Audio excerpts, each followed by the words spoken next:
Invocando a proteção de Deus e havendo número legal, declaro aberta a sessão plenária. Discussão e aprovação da sessão anterior. Aprovado. Expediente. Expediente.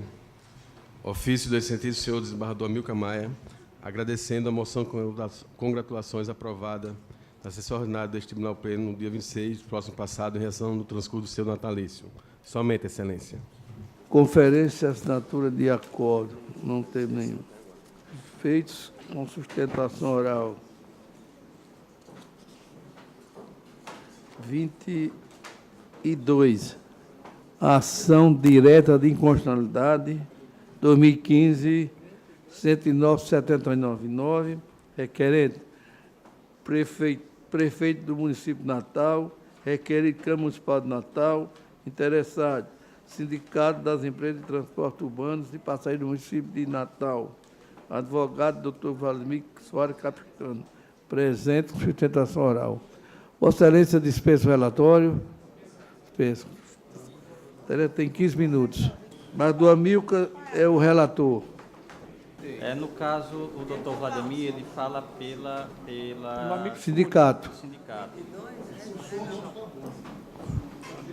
Ok, só isso. Senhor presidente, senhores desembargadores. Pois é. Eu falo pelo Amicus Curiae, Sindicato das Empresas de Transporte, Seturne, e trata-se de ação direta de inconstitucionalidade proposta pelo prefeito de Natal contra uma lei municipal de autoria de vereador da Câmara Municipal, pela qual foi imposto ao Poder Executivo Municipal que, quando da exaração de ato administrativo de reajuste tarifário das tarifas do serviço de transporte de ônibus, esse ato administrativo ele fosse previamente submetido à análise da Câmara Municipal, antes da edição do ato. O prefeito, pela norma que foi impugnada pelo prefeito municipal, o prefeito realizaria os atos administrativos internos relativos ao reajuste tarifário, previamente submeteria estes atos administrativos internos à Câmara Municipal de Natal, mediante a aprovação da Câmara Municipal de Natal, o prefeito seria informado da aprovação e só então seria possível a publicação do ato relativo ao reajuste tarifário. A ação direta de inconstitucionalidade, ela ataca este dispositivo legal sob o fundamento de que há uma clara invasão por parte do Poder Legislativo Municipal de ato administrativo típico do Poder Executivo. Não se trata de impedir a realização dos atos de fiscalização da Câmara Municipal, até porque a competência de fiscalizar da Câmara ela decorre de imperativo constitucional. Não se trata de impugnar esta competência fiscalizatória. Se trata de impugnar uma norma em que a Câmara Municipal ela se imiscui na própria produção do ato administrativo, ou seja, pela norma que está impugnada pelo prefeito municipal, a Câmara participaria da formação do ato. Ou seja, a lei transforma um ato administrativo simples em um ato administrativo complexo, que teria de ser praticado com a presença de mais de uma autoridade pública municipal. E isso representa uma clara afronta à separação dos poderes. Por quê? Porque a Câmara estaria tendo que participar da produção de um ato administrativo que é típico do Poder Executivo. Então, é esse o fundamento primordial da ação direta de inconstitucionalidade manejada pelo prefeito municipal e na qual o Sindicato das Empresas funciona como amigo da Corte. Há uma clara invasão da competência do Poder Executivo em detrimento da regra da separação dos poderes. Há afronta, sim, a dispositivo constitucional estadual, o que viabiliza a procedência da ação para afastar do mundo jurídico essa norma. O relator, desembargador Amilcar, concedeu liminar à época da propositura da ação pelo prefeito municipal e a norma já não produz efeitos desde a sua edição. É importante informar a Vossa Excelência que essa norma ela foi editada pouco antes de um reajuste tarifário, justamente na tentativa da Câmara Municipal interferir na produção desse ato administrativo que é típico do Poder Executivo. E já naquela época, o desembargador Amilcar, relator da ação, concedeu a medida cautelar, obviamente submetida ao crivo deste plenário, para afastar a incidência dessa norma e permitir que o prefeito pratique o ato administrativo, que é típico do Poder Executivo, e depois a Câmara Municipal exerça o seu papel fiscalizatório. A Câmara, como matéria de defesa, ela tenta demonstrar que haveria uma redução do poder de fiscalização da Câmara Municipal, mas não há. O que a ação intenta é impedir a ingerência da Câmara no processo de produção do ato administrativo, que posteriormente será submetido à fiscalização do Poder Legislativo Municipal. Portanto, a norma impugnada representa clara interferência do Poder Legislativo em ato típico do Poder Executivo, significando a diminuição das atribuições do chefe do Poder Executivo Municipal, o que claramente afronta a separação dos poderes que tem assento constitucional, seja na Constituição Federal, seja na Constituição do Estado do Rio Grande do Norte. Então, com essas breves razões, já há manifestação escrita do amicus curiae nos autos, o Seturne requer a procedência da ação com a declaração de inconstitucionalidade da norma, na forma como proposto pelo chefe do Poder Executivo Municipal. Obrigado. Senhor presidente, voto disponibilizado e eu, em resumo, estou acolhendo o pedido apresentado. Eu cito aqui 2 precedentes no meu voto, do ministro Aires Brito e do ministro Celso de Mello, a respeito da matéria. E o que se verifica, na realidade, é que a Câmara, com o devido respeito à sua atuação, criou uma situação mais para teatro com essas audiências públicas antes da autorização desses reajustes. O que nós devemos levar em conta também é que esses reajustes são ditados não por vontade específica de uma determinada pessoa, mas sim por reajuste em virtude das despesas que aumentam, que compõem o preço dos transportes públicos. Não é do conhecimento, não é do desconhecimento. Todos conhecem a situação dos combustíveis, do grau de reajuste que eles tiveram só durante esse ano. E tudo isso, aliado a outros fatores, reajuste de salários e etc. e tal, impactam e implicam na revisão desses preços.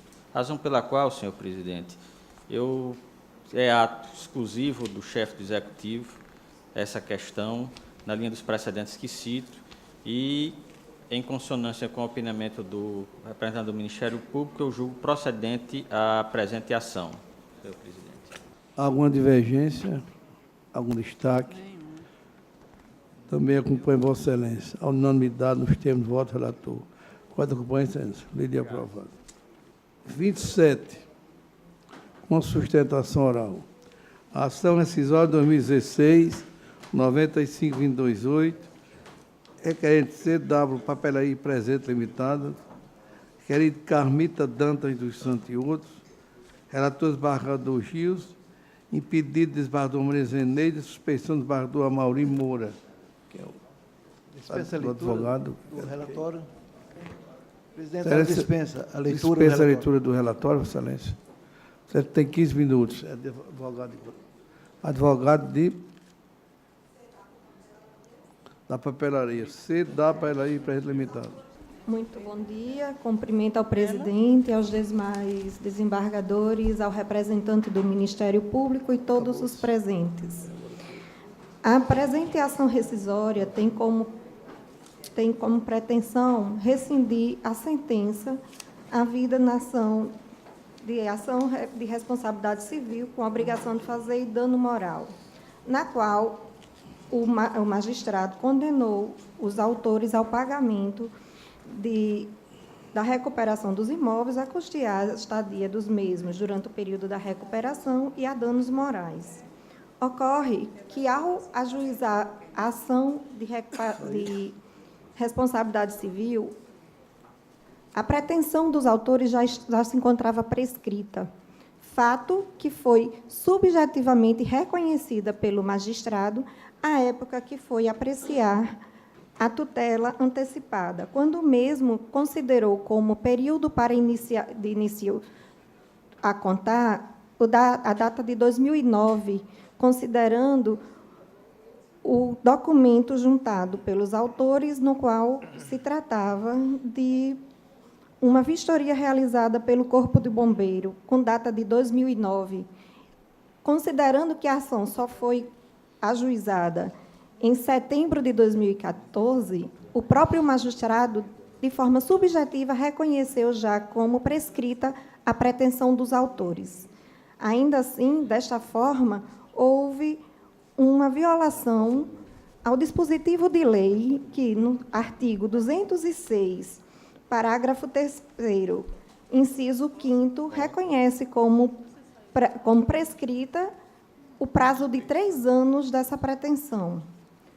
Durante toda a ação, o que foi falado na ação inicial e aos documentos que foram acostados, o marco para ser contado seria o prazo de 2008, quando foi dado início à obra, a fundação, na qual o próprio Corpo do Bombeiro disse que foi aquela data que houve o suposto dano.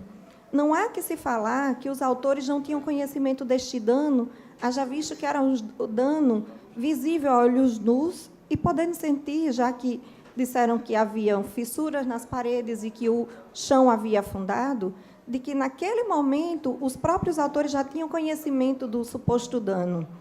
Considerando que, ainda assim, eles buscaram a tutela do Estado ao convidar o bombeiro para fazer a vistoria, essa vistoria se deu em maio de 2009, razão pela qual, considerando que a ação só foi ajuizada em setembro de 2014, já haviam se passado mais de 5 anos. Então, com a inteligência do artigo 206, parágrafo 3, inciso 5º, houve uma violação literal de lei ao ser desconsiderado o marco inicial para a pretensão dos autores.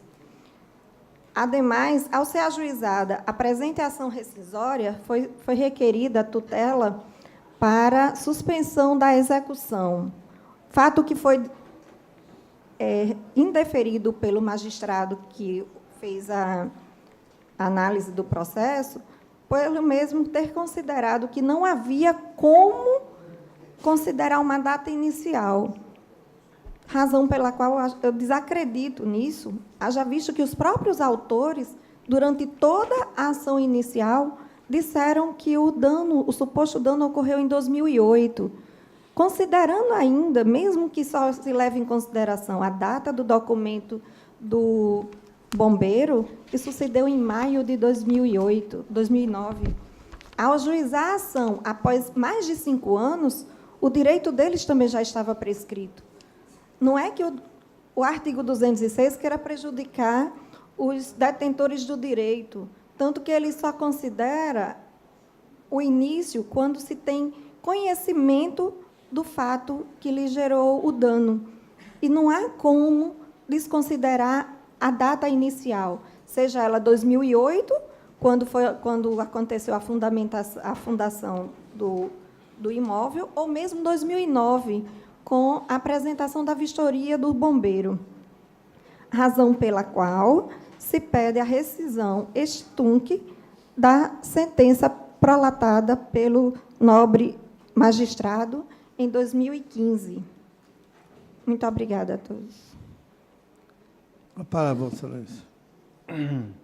O voto está disponibilizado. Eu digo o seguinte: verifico preenchidos os requisitos de admissibilidade.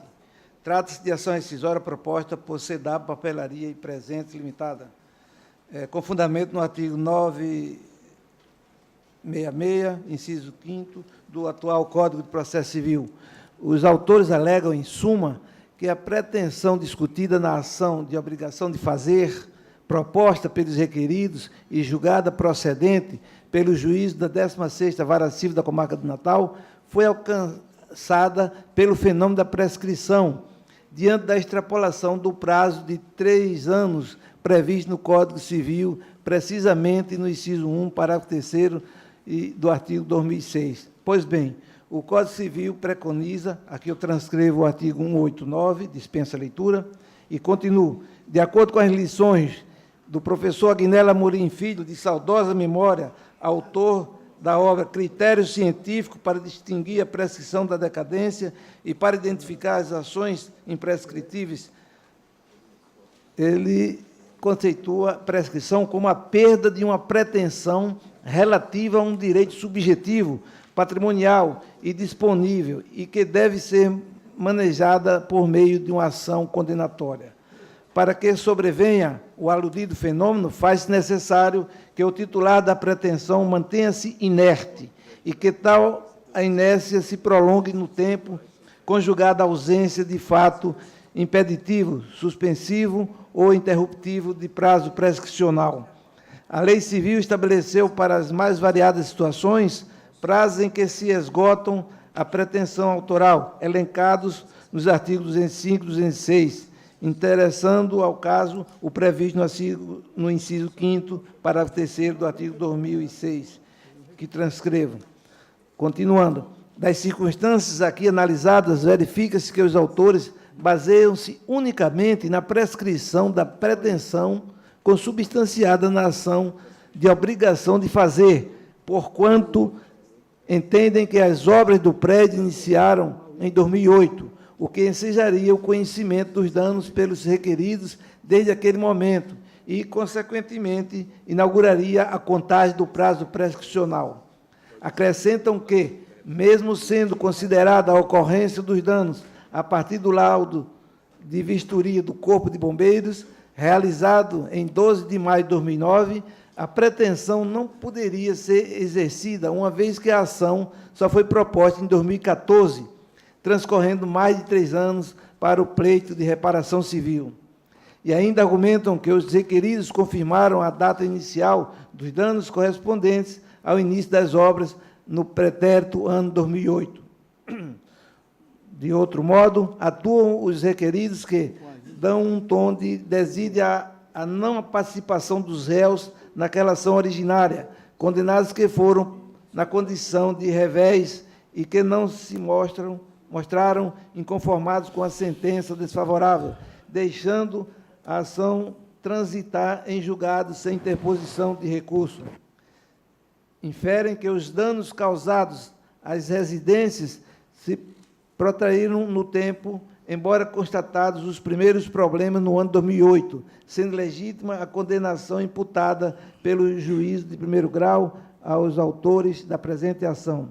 Impugnam o laudo apresentado pelos demandantes, porque o consideram inapto a desconstituir a continuidade temporal dos danos causados e ressaltam os laudos por eles juntados que confirmam as graves avarias nas paredes e pisos das residências dos autores. Pois bem, de fato, é possível concluir que as alegações dos autores não merecem prosperar. Da instrução probatória produzida pelas partes, conclui-se, sem qualquer esforço, que os danos causados às moradias dos requeridos deram-se em virtude das obras realizadas pelos autores. Primeiramente, é de suma importância considerar o relato pelo magistrado na decisão de primeiro grau. Afirmou naquela oportunidade, e mais próximo do caso, que não deferiu liminarmente a concessão da tutela de urgência, porque vislumbrou o retardamento da propositura da ação, quando comparado com a data inicial das obras e com a data dos laudos acostados, que datava de 2009. Todavia, com o decorrer da ação, percebeu, por meio de informação trazida aos autos pelos réus, que ainda em março de 2015, os danos se mostravam evidentes, configurados pelo desabamento do teto da residência de Carmita Dantas dos Santos e comprovados por fotos que mostravam as fissuras nas paredes, ainda aptas a causar graves riscos aos moradores dos imóveis. Dessa premissa, leva-se a efeito que os danos iniciados em 2008, com as escavações do prédio pertencente aos autores, não cessaram, mesmo transcorridos quase 7 anos, o que impossibilita a delimitação de um termo inicial para a contagem do prazo prescricional. Isto posto, como lucidamente observado pelo juiz convocado Jabas Bezerra, na ocasião do indeferimento da tutela de urgência requerida, os danos se mostram contínuos e permanentes, conforme excerto que segue. Transcrevo aqui. Também, nesse sentido, importa destacar o julgado, e trago aqui da 12ª Câmara Civil do Tribunal de Minas Gerais, que me abstenho de ler. Sendo assim, em que pese a insistente alegação autoral de que a pretensão surgiu no momento da violação do direito subjetivo dos réus, isto é, o início das obras, não é esse o entendimento a ser considerado, tendo em vista o que foi comprovado pelas provas juntadas por ambas as partes. Na intenção de asseverar que o prazo prescricional iniciou, no máximo, no ano de 2009, a parte autora trouxe ao conhecimento deste julgador relatório de vistoria técnica número 049/09, confeccionado pelo Corpo de Bombeiros, pois, embora citado na contestação, os réus não juntaram cópia.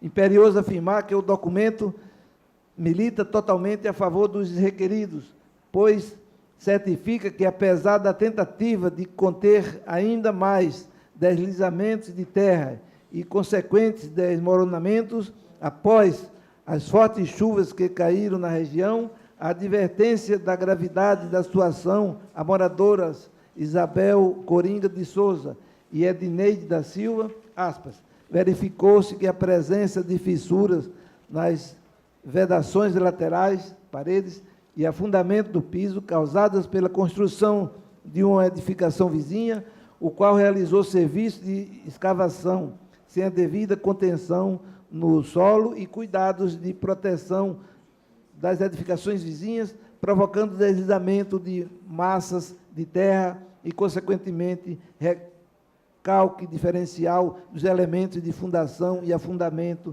de piso referidos. Fecha aspas, SIC.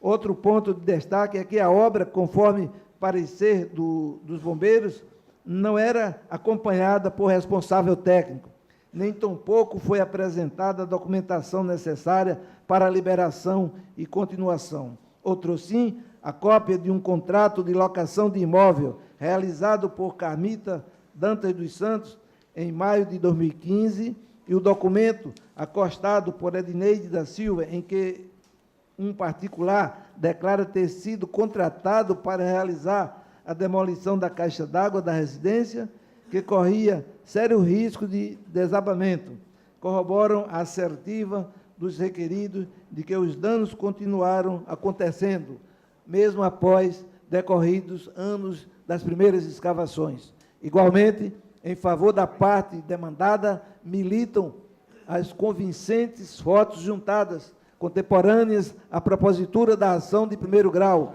que revelam diversas fissuras nas paredes, nos muros, afastamento dos telhados e afundamento do piso das casas dos autores.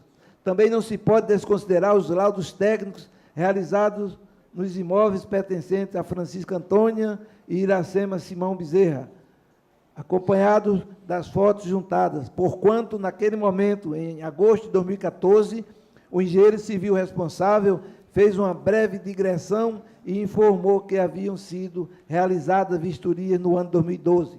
Por fim, ainda examinando os elementos probatórios, importa ressaltar que o laudo produzido pelos autores em 15 de julho de 2016 contraria tudo o que for apresentado, sendo carente de subsídios técnicos.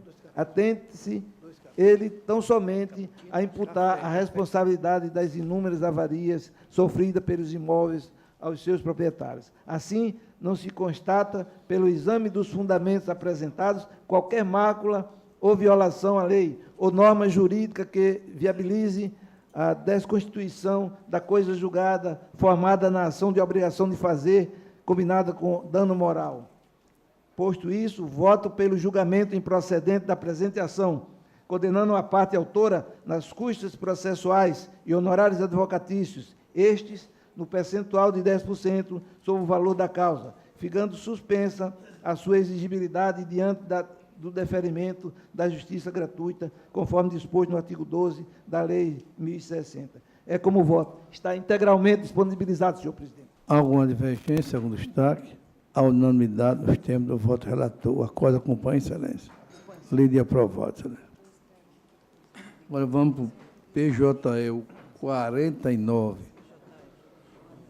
com sustentações orais, tanto dos advogados como do Ministério Público.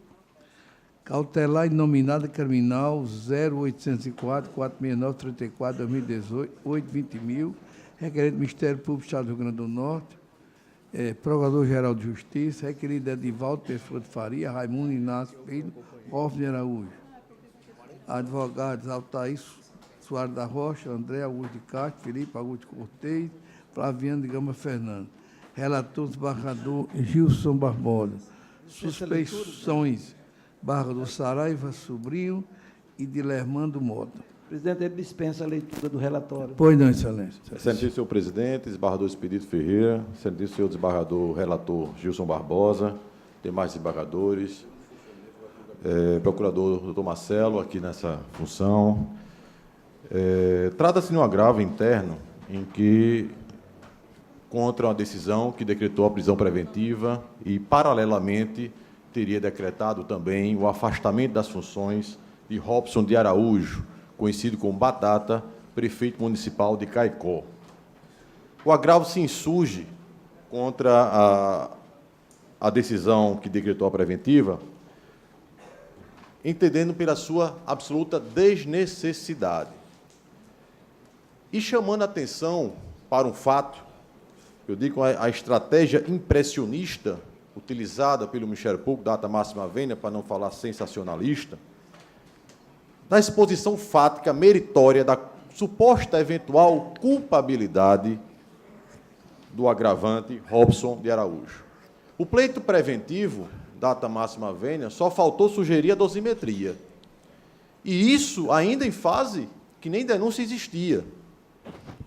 O pleito preventivo busca muito mais inflamar uma eventual culpabilidade do que se preocupar com requisitos técnicos da prisão preventiva. Se for olhar para tal decreto, e até mesmo tal situação, de certa forma, influenciou diretamente a decisão agravada, a qual, quando passa a analisar os requisitos técnicos de uma prisão, o faz de forma vinculada exclusivamente à ocupação do cargo público e não necessariamente à liberdade do cidadão, no caso do agravante. O fato que traz à baila a discussão que gerou a ação penal, que gerou o decreto preventivo, na verdade, são dois.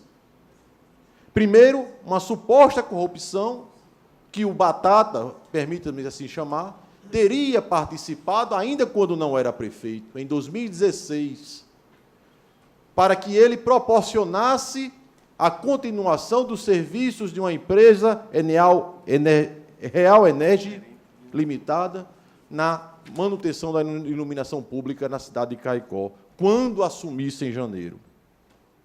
Todavia, tal empresa não teve esse contrato prorrogado. A única coisa que esta empresa fez na cidade de Caicó foi um contrato emergencial no carnaval, pontual, e acabou-se. Não teve a seguimento à sua contratação. Mas o Ministério Público disse que ele recebeu dinheiro para dar seguimento à contratação. Este é um fato. O outro fato seria iniciado em agosto do ano passado, quando foi instaurada uma comissão especial de investigação na Câmara Municipal de Caicó, contra o prefeito, pedindo a sua cassação. Onde o prefeito, segundo a investigação, segundo o Ministério Público, que muito bem retalha e traz de forma potencial essa situação, sem ouvir a defesa, obviamente, de que o acusado estaria, no caso o agravante aqui, estaria influenciando aos vereadores, através de um outro vereador chamado Lobão, para que eles votassem de acordo com o que ele pretendia, ou seja, sepultando aquela comissão de investigação parlamentar. Pois bem, paralelamente a esse processo de cassação, houve judicializado mesmo e a própria agravante conseguiu eliminar, suspendendo os efeitos suspendendo, na verdade, o processo de cassação. Ou seja, ele parou de tramitar, hoje está suspenso, por conta dessa decisão liminar judicial. O acusado não procurou os meios escusos, como o Ministério Público informa, procurou os meios legais e obteve sucesso. Em nenhum momento, após a concessão dessa liminar, o Ministério Público consegue expor um fato sequer que o acusado pudesse, ou o próprio Lobão tivesse agido de forma a barrar essa investigação. Nenhum, após a concessão dessa liminar. Pois bem, são esses os dois fatos.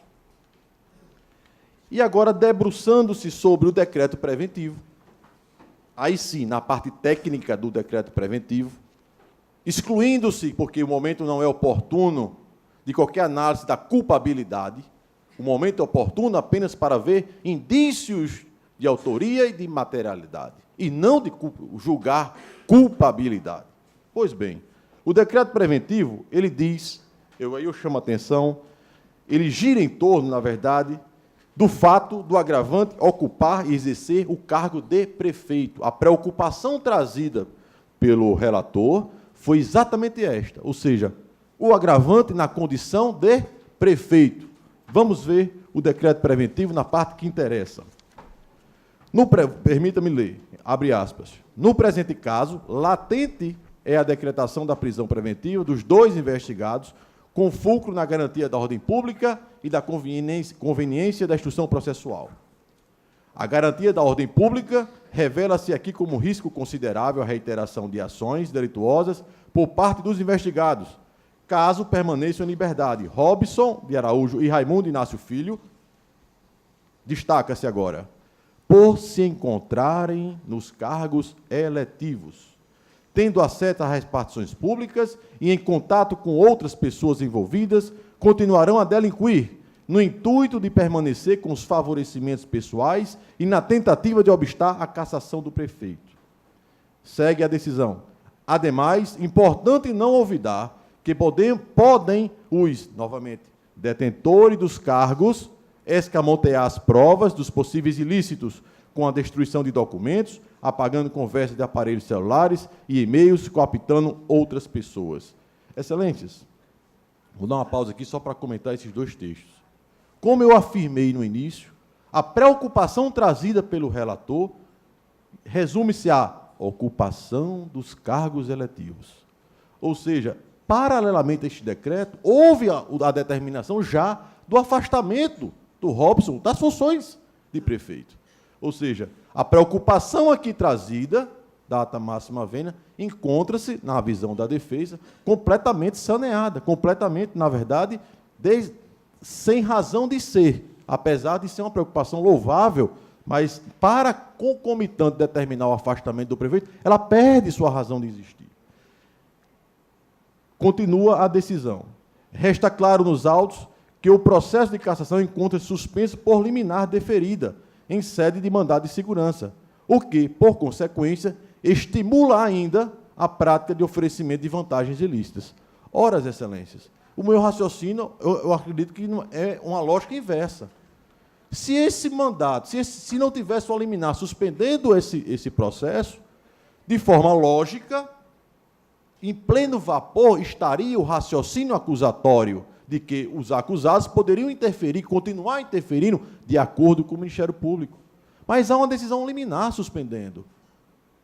E o próprio Ministério Público reconhece que existe essa decisão liminar suspendendo. Então, não há porquê a continuar havendo captação de votos para sepultar essa CPI na hora que a Justiça já interviu. E o próprio Ministério Público não traz nenhum fato, após a concessão dessa liminar, que tenha os acusados, no caso os agravantes, concorrido para sepultar essa CPI. Nenhum fato. Todos os fatos trazidos pelo Ministério Público foram anteriores à liminar. Ademais, ainda falando sobre a decisão, diz o seguinte, quando eu li, que não ouvidar que podem os detentores dos cargos tentar escamotear as provas dos ilícitos, com a destruição de documentos. Ora, houve a busca e apreensão, apreendeu-se tudo. apagando conversas, aparelhos celulares e e-mails. Os aparelhos celulares foram apreendidos na busca. E-mails, não há nem notícia que era usado e-mails. Ou seja, a situação se mostra absolutamente desnecessária. E, por fim, a própria decisão ainda traz um último aspecto que é apontado como necessário a decreto preventivo. Permita-me ler aqui, o último parágrafo. Em que pese os contatos entre os colaboradores e os investigados terem sido interrompidos em razão do acordo celebrado com o Ministério Público, a reiteração das condutas poderá não cessar, pois subsiste um processo de cassação e os contratos celebrados entre o município de Caicó e as empresas pernambucanas citadas. Aí, senhores desembargadores, a defesa trouxe e acredita que houve um grande equívoco por parte do relator. Na verdade, eu acredito nem por parte do relator. Talvez ele até tenha sido influenciado nesse grande equívoco. Porque as empresas pernambucanas não possuem, ao contrário do afirmado aqui, não possuem absolutamente nenhum contrato mais vigente com o município de Caicó. As empresas pernambucanas teve como último contrato o do Carnaval do ano passado, que foi um emergencial exclusivo para o Carnaval.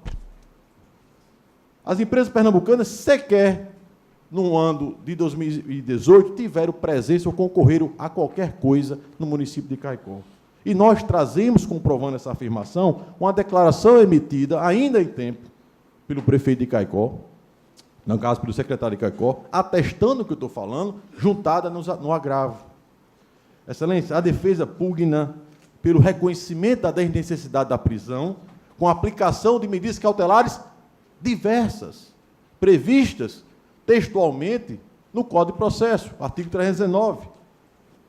A defesa sugere a suspensão do exercício da função pública, que já está, inclusive, decretada. Sugere também a manter proibição, contato com pessoas determinadas. O caso aqui, excelências, traz o círculo fechado de pessoas determinadas. Que círculo fechado é esse? As que já foram denunciadas, as que já foram arroladas como testemunhas na denúncia, que já foi ofertada, e os próprios edis de Caicó. Ou seja, será que, pela envergadura do noticiário que saiu desses fatos aqui, a nível estadual, será que o acusado, se for se atrever a praticar, a romper uma garantia desta natureza, não seria descoberto, não seria noticiado, não seria denunciado? Óbvio que sim.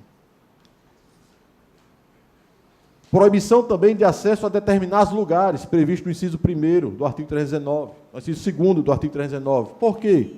Se há proibição, se há uma expectativa de que ele possa interferir na modificação do cenário de provas, intervir sobre pessoas, que seja determinada a proibição dele de entrar nas repartições públicas do município de Caicó.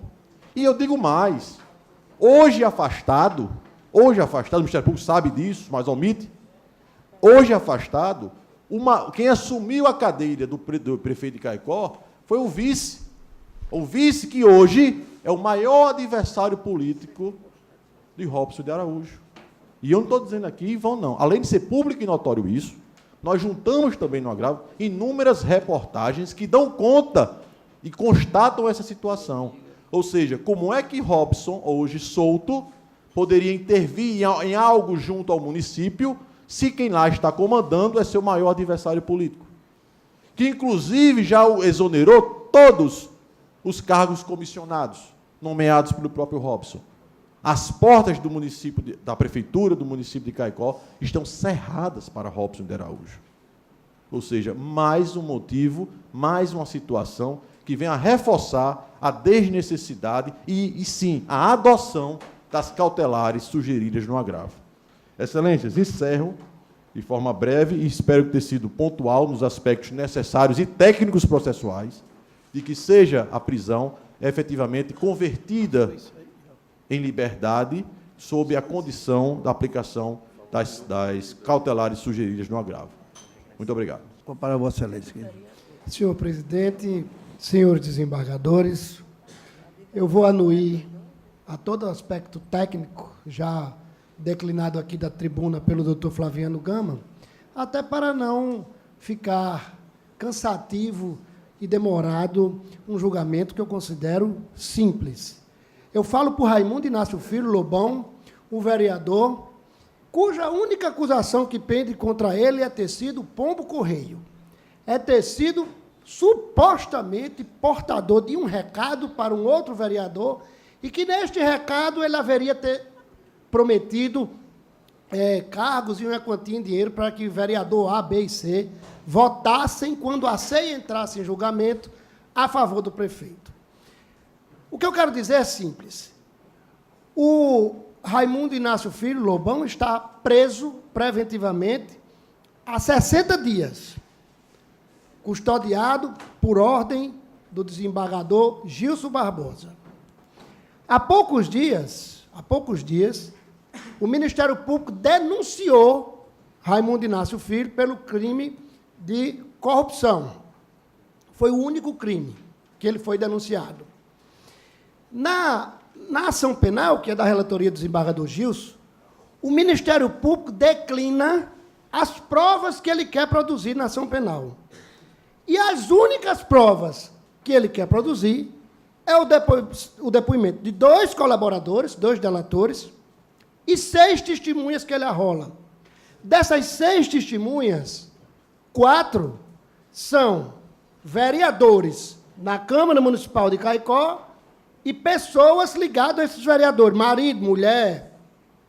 A prova documental que ensejou o decreto de prisão preventiva já está toda produzida, toda. Foi feita busca e apreensão, tomaram celular, fizeram tudo. Eu bato nesse ponto da denúncia porque não há razão nenhuma para se manter o agravante preso com base no fundamento de que ele vai destruir provas, porque a própria denúncia já ajuizada e que está em fase adiantada. Eu já apresentei, o meu cliente já foi intimado para apresentar a manifestação preliminar e já foi apresentada a manifestação preliminar. Já essa denúncia vai ser aqui posta para recebimento ou não por este plenário. E a única prova que se quer produzir nessa ação penal é a testemunhal. Por quê? Porque houve uma produção antecipada de prova deferida pelas buscas e apreensões e as medidas cautelares pelo relator. Todo o arcabouço probatório, conversa de celular, print de conversa de celular de outros réus, documento, contrato, tudo que se podia tratar desse assunto foi apreendido. De forma que essa argumentação de atrapalhar a instrução das provas, ela está completamente esvaziada.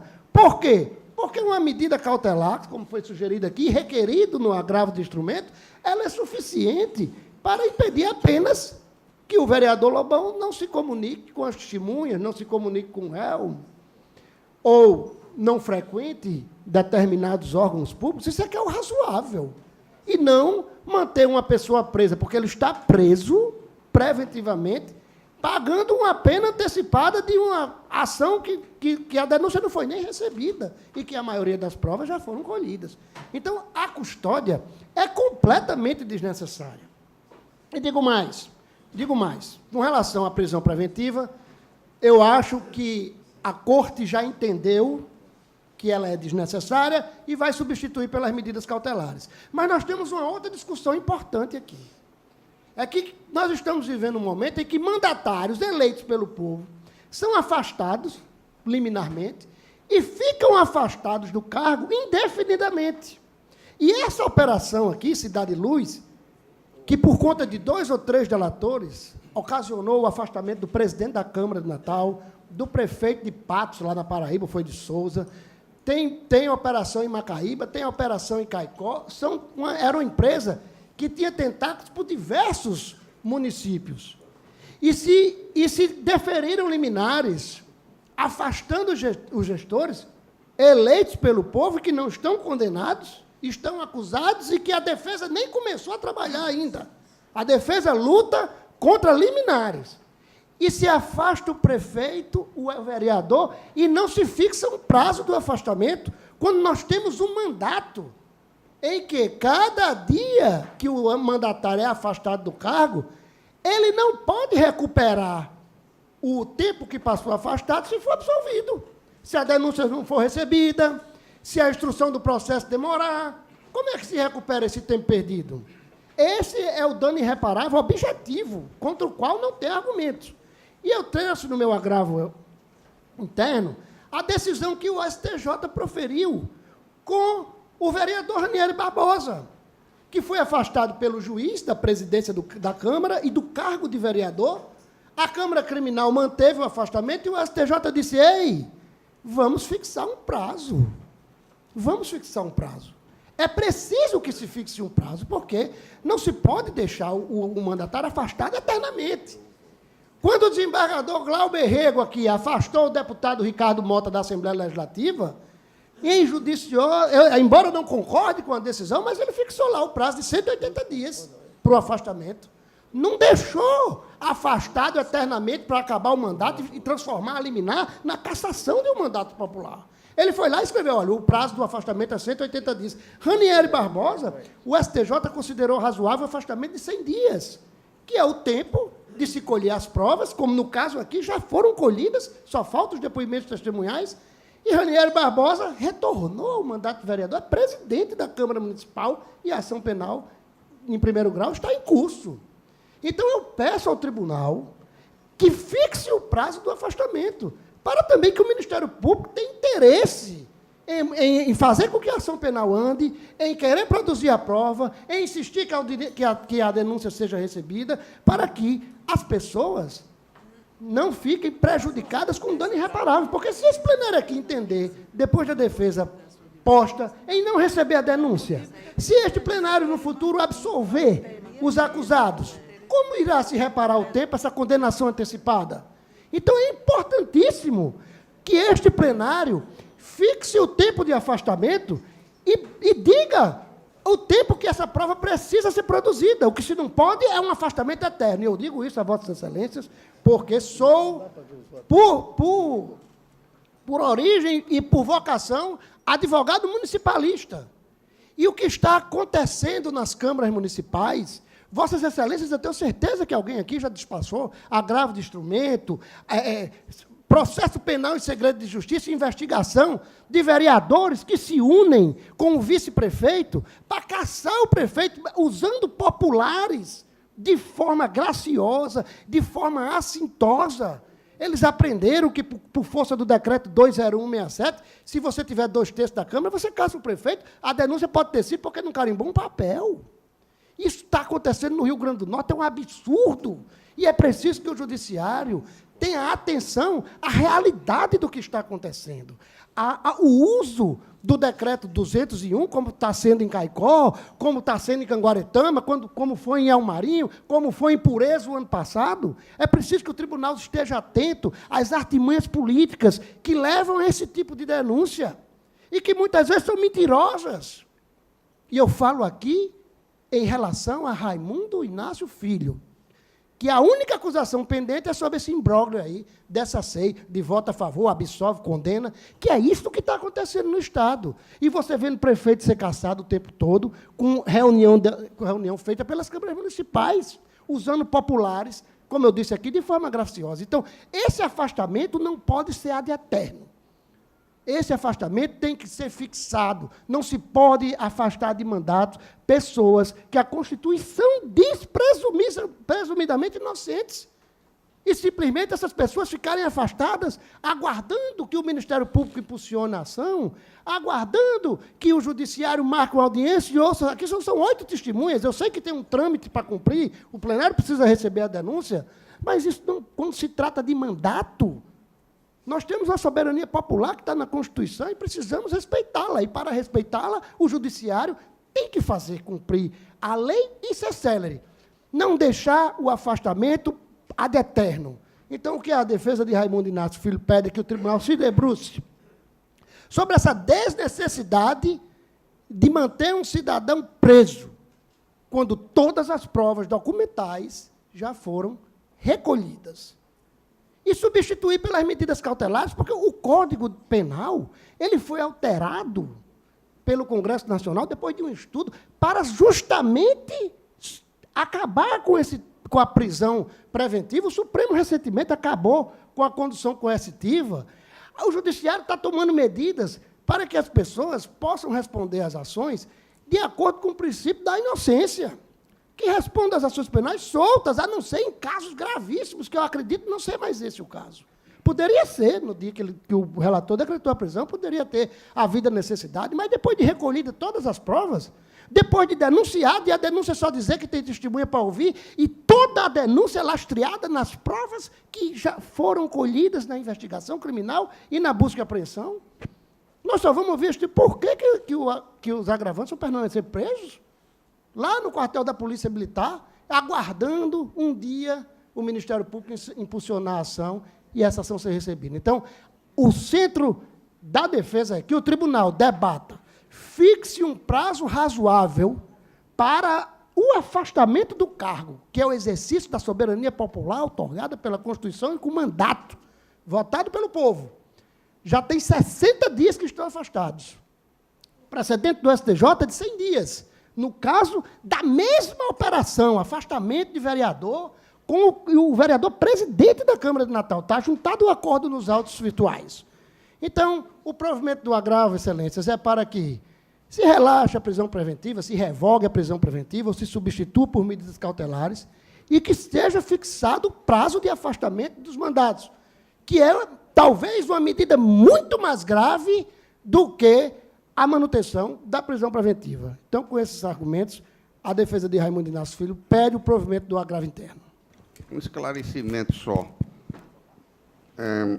Primeiro, divergir um pouco não divergir, aclarar um pouco a palavra do advogado último, de que a vontade política da maioria do Decreto-Lei 201 não é suficiente para afastar nem caçar prefeito, precisa de justa causa. Acho que o tribunal tem observado muito bem esse aspecto. Não é por não querer mais o prefeito que se pode, a Câmara pode afastar pela maioria de 2/3. O advogado inicial aceita a suspensão do mandato do prefeito, não é isso?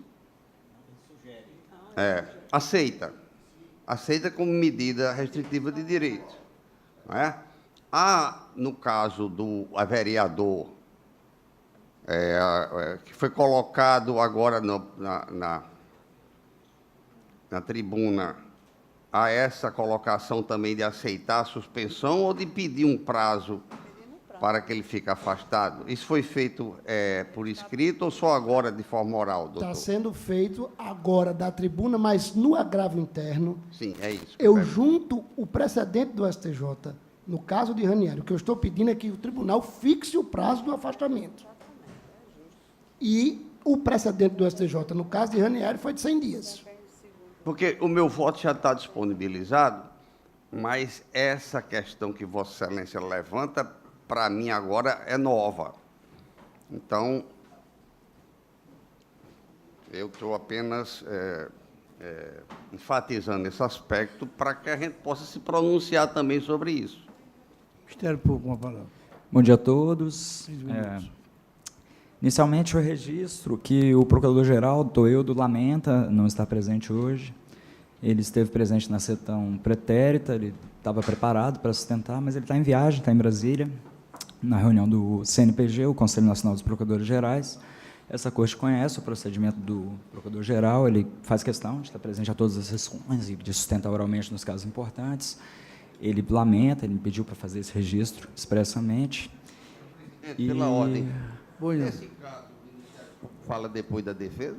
Por ser um recurso, excelência me perdoe. Foi Aqui mesmo, assim mesmo, mantendo a acusação? Foi decidido anteriormente, na sessão anterior. Mas, de toda forma, a ausência do procurador me abre essa oportunidade de novamente estar presente aqui nessa corte e de fazer uma sustentação importante para o Ministério Público, também para a sociedade, para essa corte.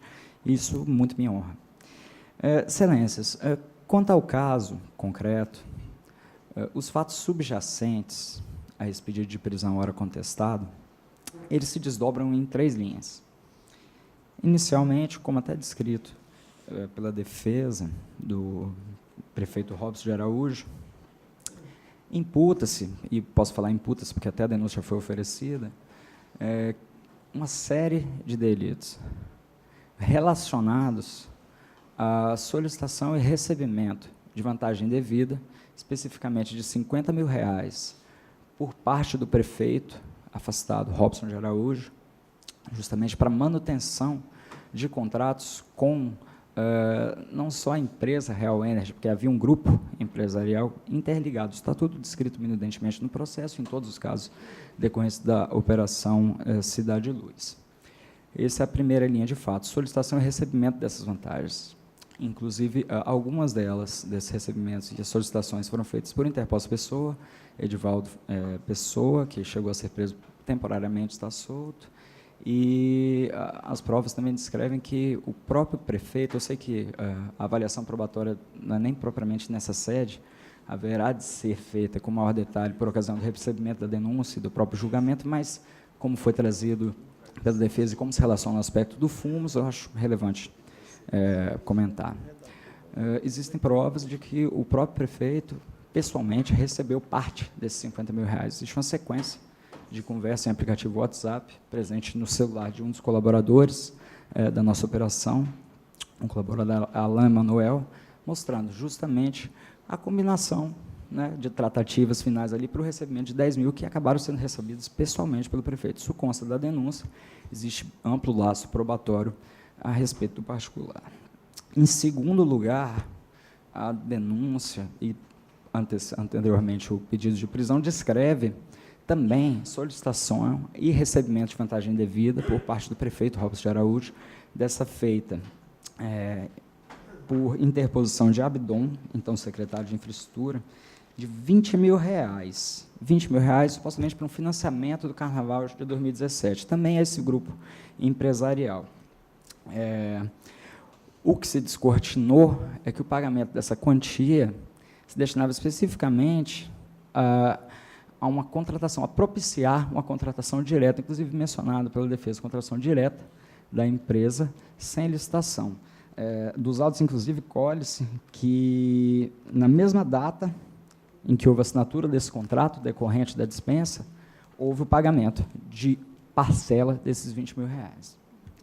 Terceira linha de fatos, já posterior, já no presente ano de 2018, se deu com a instauração na Câmara Municipal de Caicó da Comissão Especial de Inquérito para, preliminarmente, avaliação e depois a instauração de processo de cassação do prefeito em face da utilização indevida de recursos de COSIP.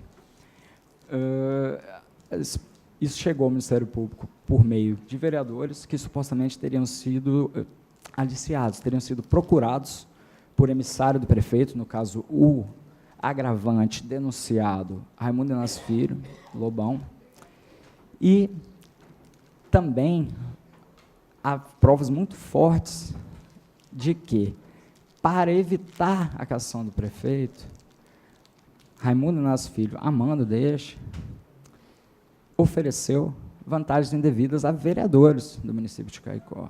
Existe, inclusive, excelências, um áudio que descreve, que, na verdade, que foi captado, interceptado ambientalmente por um desses vereadores, o vereador Zaqueu, em que se encontra presente o momento exato do oferecimento da vantagem indevida. O áudio fala, ele fala sem nenhum pudor que R$30 mil, 4 ou 5 cargos na estrutura da administração para que o vereador Zaqueu votasse pela permanência do prefeito em seu cargo, pela não cassação. De modo, excelência, que o Ministério Público entende que há uma gravidade forte dessa conduta que não comporta nenhum tipo de minimização. Ele não atuou, o agravante Lobão, Raimundo Inácio, não atuou como pombo correio.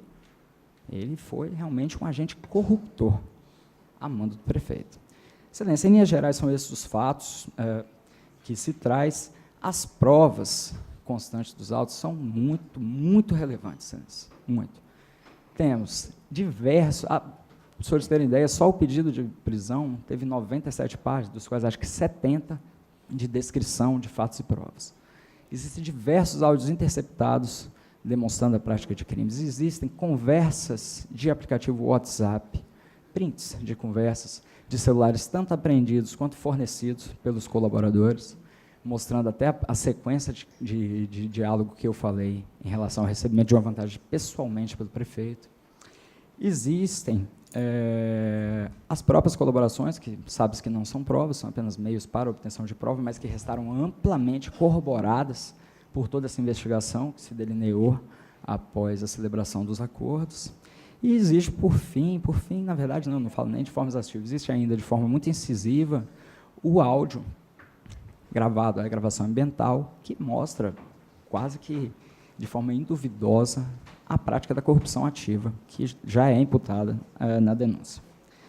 Excelência, quanto, então, à presença de, não apenas indícios, mas provas da prática criminosa, acredito não haver nenhuma dúvida.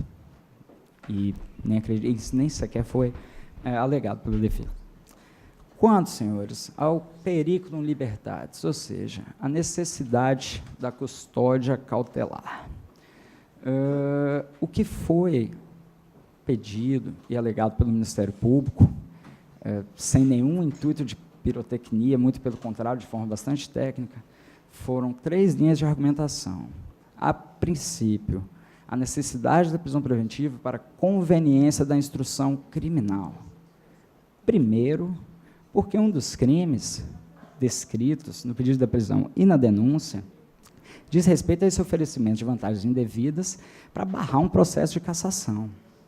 Esses vereadores depuseram o MP, estão arrolados como testemunhas e, apesar do processo estar suspenso, como realmente bem observou o advogado que aqui sustentou, o advogado doutor Flaviano, está na iminência de ser instaurado um outro processo. Isso não é nada que eu trago como inovação, isso consta já dos autos, nas nossas contrarrazões nós trouxemos, inclusive, cópia de notícia. O Ministério Público remeteu, conforme a autorização para compartilhamento deferida pelo desembargador Gilson, todas as provas dos autos para a Câmara de Vereadores de Caicó, e houve uma entrevista datada de cerca de uma semana atrás, dizendo que está na iminência de ser colocado em pauta um novo processo de cassação. Então, apesar da suspensão do processo anterior, todas as razões constantes da decisão permanecem absolutamente íntegras, no que concerne a possibilidade de aproximação e tentativa de cooptação, não apenas dos vereadores arrolados como testemunhas e denunciantes ao MP, mas ainda de outros vereadores. Nada impede que, uma vez soltos, os agravantes e denunciados possam incorrer novamente nessa tentativa de cooptação, prejudicando, assim, a livre produção de provas. Houve relatos colaterais, também descritos pelo Ministério Público, de risco à segurança pessoal por parte desses mesmos vereadores. No dia seguinte, a operação estiver na Procuradoria-Geral. Na verdade, enquanto se desdobravam as investigações, o próprio Zaqueu falou várias vezes para a gente que tocou a investigação no dia a dia que temia pela sua integridade física, que entendia que estava mexendo com gente perigosa. Enfim, não houve um esclarecimento pontual de alguma ameaça específica no seu vereador Diogo, que ele mencionou, mas eles, de fato, no dia seguinte, muito amedrontados, foram à PGJ e pediram proteção.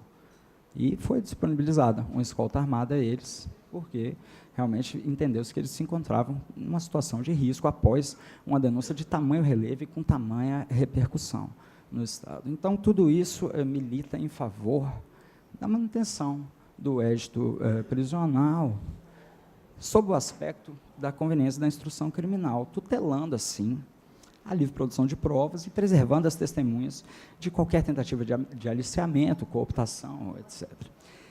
Em segundo lugar, também em favor da necessidade da prisão preventiva, foi alegado pelo Ministério Público e acolhido pelo desembargador relator, desembargador Gilson, que a prisão se prestaria à garantia da ordem pública sob a perspectiva de evitar a reiteração criminosa. Isso é o mais comum em prisão preventiva. Prende-se para evitar a reiteração de crimes. E por que alegamos isso? Porque a denúncia não trata de um fato isolado. Não trata de um crime de corrupção, um episódio pontual. Ela se desdobra no tempo e demonstra modos de execução diferentes para a prática de vários crimes. Foram oferecidas vantagens a vários vereadores. Foi solicitada vantagem isso só de acordo com as provas, foi solicitada vantagem devida às empresas e recebida em pelo menos 2 circunstâncias diferentes de solicitação e várias de recebimento. Além de tudo, excelência, as interceptações telefônicas, isso tudo eu falo com muita liberdade, porque o processo já está todo público, não sem nenhum medo de gerar qualquer quebra de sigilo.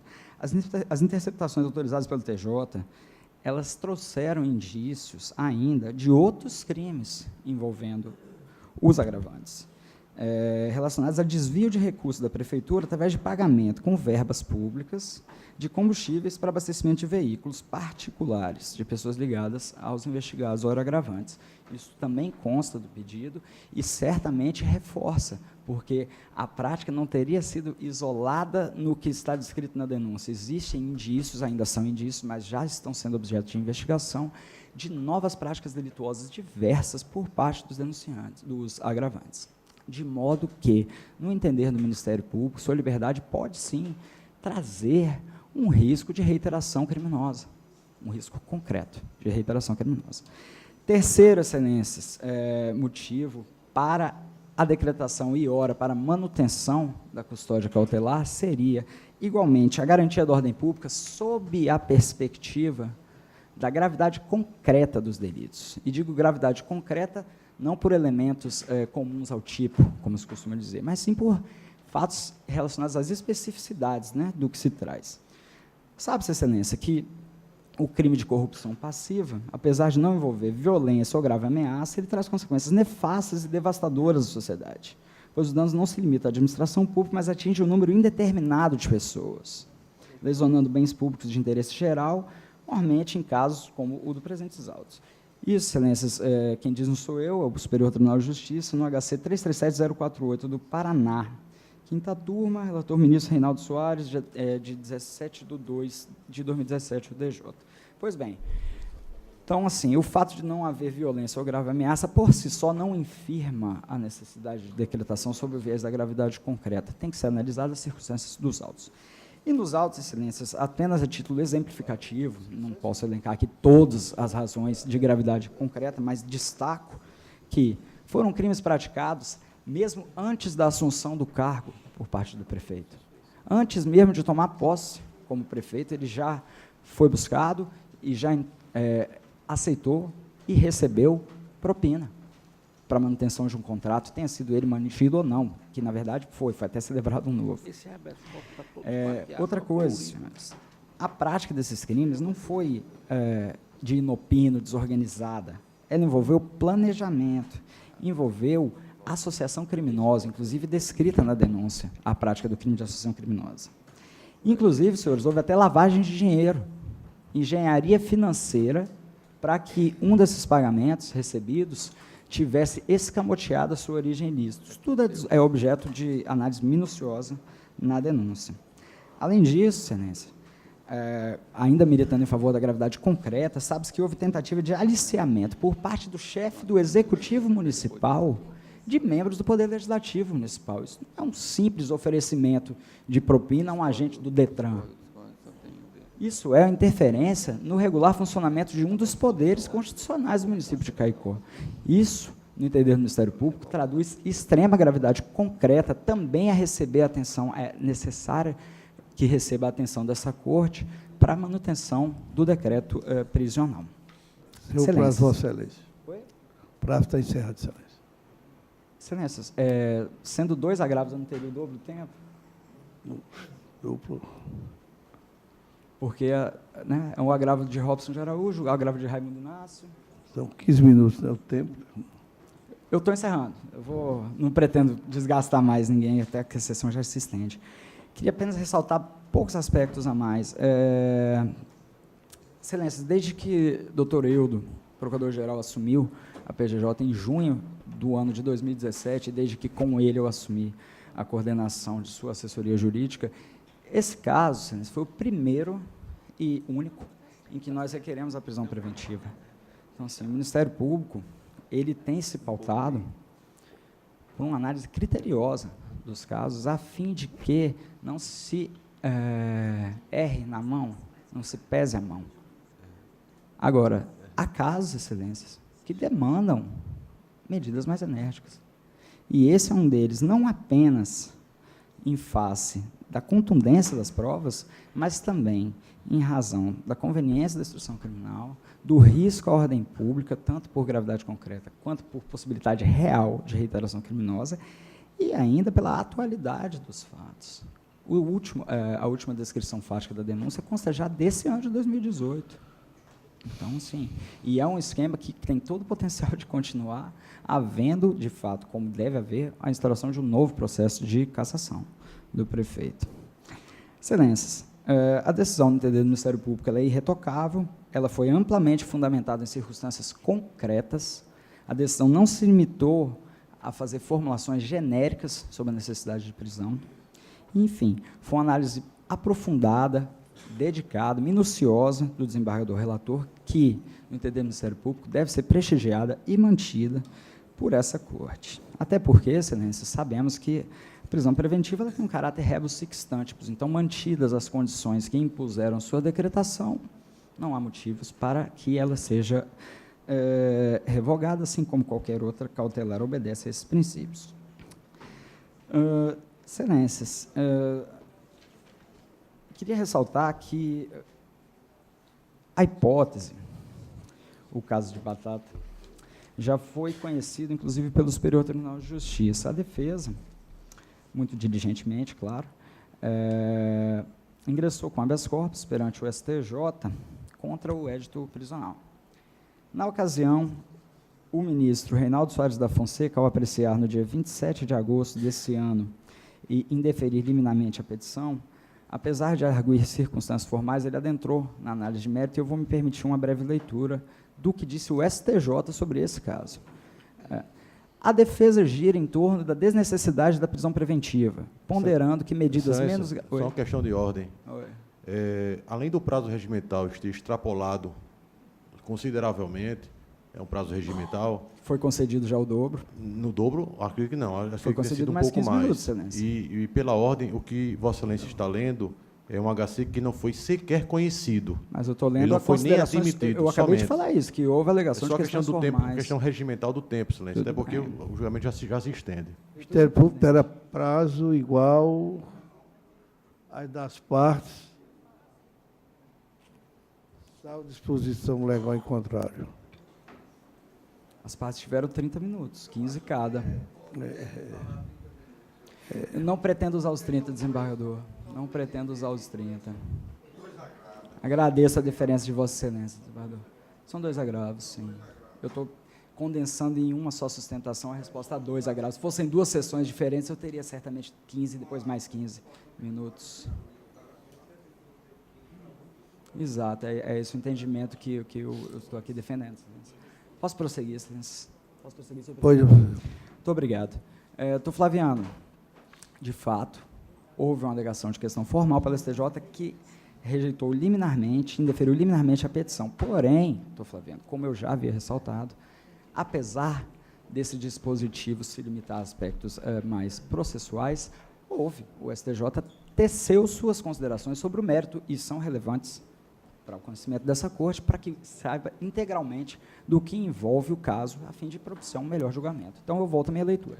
A defesa gira em torno da desnecessidade da prisão preventiva, ponderando que medidas menos gravosas, como o afastamento do cargo de prefeito, seriam suficientes para tranquilizar o juízo quanto à interrupção das supostas condutas delituosas e a ausência de interferência nas investigações. Entretanto, um dos objetos da investigação diz respeito precisamente à tentativa, imputada à hora paciente, de comprometer a investigação levada a cabo pela Câmara dos Vereadores. O material probatório juntado aos autos revela contundentes indícios de que os investigados também estão envolvidos nas práticas delituosas, sejam elas relativas ao superfaturamento e fraude nos contratos de iluminação pública, seja na tentativa de impedir a cassação do prefeito de Caicó pela Câmara de Vereadores. Isso porque a rede de pessoas ligadas com o objetivo comum de preservar os interesses escusos do chefe do Poder Executivo e até mesmo seus próprios interesses é bastante extensa, como ficou demonstrado pelas provas coligidas ao feito. Em diversas passagens da interceptação telefônica, é possível perceber que o vereador Raimundo Inácio Filho busca alianças com vereadores para obstar a continuidade do processo de cassação do chefe do Poder Executivo. oferecendo valores e cargos, como se a administração pública fosse uma espécie de balcão de negócio e, com isso, preservando sua aliança com Robson de Araújo, conforme anteriormente relatado. Reputada investida contra o processo de apuração de responsabilidades, daquela feita conduzido pelo Poder Legislativo Municipal, parece validar a conclusão de que medidas menos gravosas do que a prisão cautelar poderiam não ser suficientes para assegurar que o paciente não representaria risco à investigação do Ministério Público. Fecho aspas da leitura, o HC 1466042, relator ministro Reinaldo Soares da Fonseca. Posteriormente, houve também ajuizamento de HC perante o Supremo, que não conheceu do HC pela súmula 691, que diz que não compete ao Supremo conhecer de habeas corpus impetrado contra a decisão de relator, que em habeas corpus requerido ao Tribunal Superior indefere a liminar, ou seja, não conheceu porque foi de decisão monocrática. Nesse caso, sim, realmente, foi só questão formal, o Supremo não entrou no mérito da demanda, porém, sabemos que há entendimentos em profusão do Supremo Tribunal Federal, entrando no mérito de habeas corpus contra decisões monocráticas, quando presentes determinadas circunstâncias. Por exemplo, HC 138495, relator ministro Marco Aurélio, no caso, disse por sua excelência, o fato de não se haver esgotado a jurisdição na origem não é óbvio a admissibilidade do HC. HC 138414, ministra Rosa Weber, não se conhece de habeas corpus, impetrado contra indeferimento de liminar por relator em habeas corpus, requerido ao Tribunal Superior. Súmula 691. Óbice superável apenas em pós de teratologia.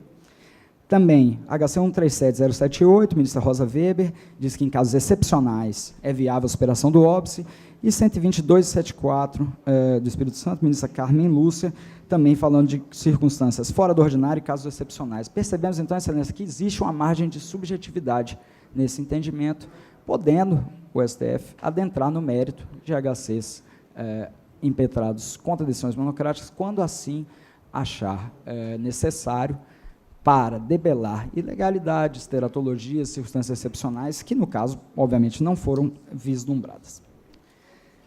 Excelência, só para encerrar, queria apenas, em razão do que foi dito quanto à tramitação do feito, afirmar essa Corte, reafirmar essa Corte, que o Ministério Público tem tido uma preocupação muito particular e muito sensível com esse processo em relação à sua célere tramitação.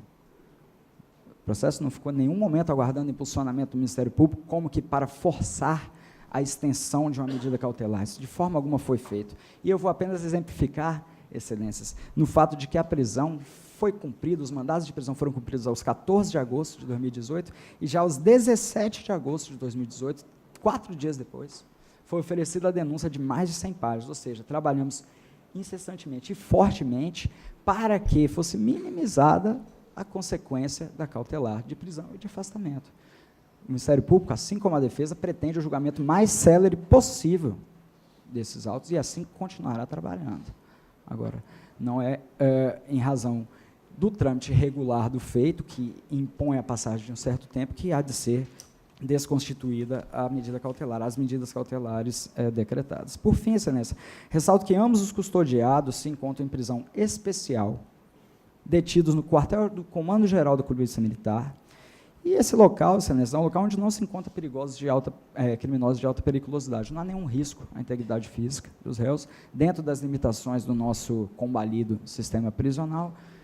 Pode-se dizer que eles estão no lugar menos pior possível, então, nenhuma razão, digamos, humanitária, em razão do cárcere, milita em favor da pretensão defensiva.